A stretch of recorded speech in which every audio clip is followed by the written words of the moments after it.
किसी ने पूछा है कि ध्यान क्या है। ध्यान को समझने के लिए पहले धारणा को समझना पड़ेगा।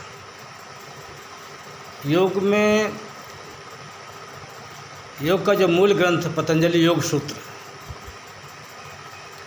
जो योग का सैद्धांतिक विवेचन करता है, उसमें योग के 8 अंग बताए गए: यम, नियम, आसन, प्राणायाम, प्रत्याहार, धारणा, ध्यान और समाधि।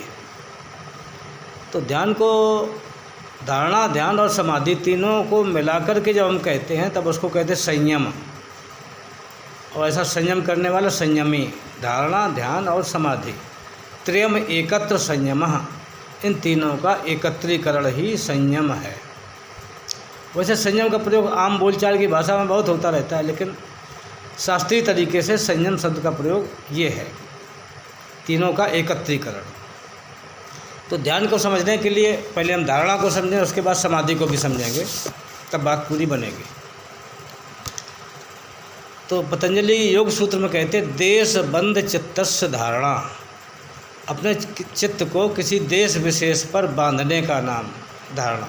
जैसे आपका मन बाहर चला गया, जैसे हमारी बकरी बाड़े के बाहर चलेगी, बकरी को बाड़े से बाहर जो चली गई उसको खींच के भीतर लाना और किसी खूंटे पे बांध देना, देश विशेष पर बांध देना। तो हमारी मन, हमारा प्राण, हमारी लौ, हमारी लगन, हमारी वासना, हमारी सुरति जो बाहर चली गई है केंद्र के, केंद्र का मतलब जहाँ पे मैं हूँ, आत्मस्वरूप, मेरा जो विशुद्ध स्वरूप, जो रियल मैं हूँ, वह हमारा केंद्र, उसके बाहर भाग गई। उसको उठा करके किसी एक स्थान पर लाना, किसी एक वृत्ति में, रूप, रंग, शब्द, मंत्र, किसी या कोई ध्वनि, किसी एक विषय पर, किसी एक वृत्ति पर उसको को ला करके बांध देना, उसका नाम धारणा। तो धारणा का मतलब हो गया एकाग्रता, किसी एक विषय पर मन को एकाग्र कर देना, ये हो गया धारणा। अब ध्यान क्या है? तत्र प्रत्ययैकतानता ध्यानम। तत्र माने जिस समय आपका मन एकाग्र हो गया है किसी वस्तु पर, किसी तत्व पर, किसी पदार्थ पर, किसी बोध पर, किसी वृत्ति पर, तो तत्र यानी उस अवस्था में ये जो प्रत्यय है, यानी जब उस समय जो बोध हो रहा है एकाग्रता के समय, इसकी एकतानता। जैसे कि पानी को जब डालते हैं तो उसकी धारा टूटती जाती है, लेकिन जब तेल की धार डालते हैं तो तेल की धार टूटती नहीं है, तैल धारावत।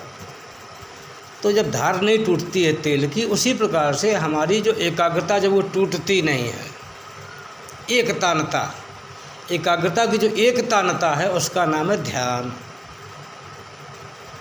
किसी ने इसी के ध्यान के परिणाम को कह दिया है ध्यान, जैसे ध्यानम निर्विषयम मनः, मन का निर्विषय हो जाना ही ध्यान है। यहाँ पे निर्विषय हो जाना ही ध्यान नहीं, बल्कि ध्यान का परिणाम है वो निर्विषय हो जाना, क्योंकि ध्यान के बाद की जो अवस्था आएगी उसका नाम है समाधि। तदेवार्थ मात्र निर्वासन स्वरूप शून्य में समाधि। तब दृष्टा के सामने जो दृश्य है उसके अर्थमात्र का आभास रह जाता है, उसका स्वरूप शून्य के समान हो जाता है। इस अवस्था का नाम समाधि है। तो समाधि में क्या होगा कि कोई एक वृत्ति रह जाती जो कि सारी वृत्तियों को लीन कर देती है। ध्यान हेया तद वृत्तिया, यानी किसी एक वृत्ति में जब मन समाहित हो गया, एकाग्र हो गया, एकाग्रता की पराकाष्ठा को पहुंच गया, तो अन्य सारी वृत्तियां विलीन हो गई, एकमात्र वृत्ति बची, उसका नाम है निरोध वृत्ति। तो पतंजलि कहते तस्यापि निरोधे सर्व निरोधात् निर्बीजः, उस निरोध नामक वृत्ति का भी निरोध कर देना, तो निर्बीज अवस्था की प्राप्ति हो जाएगी। यही योग का लक्ष्य है। तदा दृष्टि स्वरूपे अवस्थानम। तो धारणा, ध्यान और समाधि, ये तीनों का मैंने संक्षेप में विवेचन कर दिया। अब इससे आप ध्यान का अर्थ को समझ जाएंगे। हरि ओम तत्सत।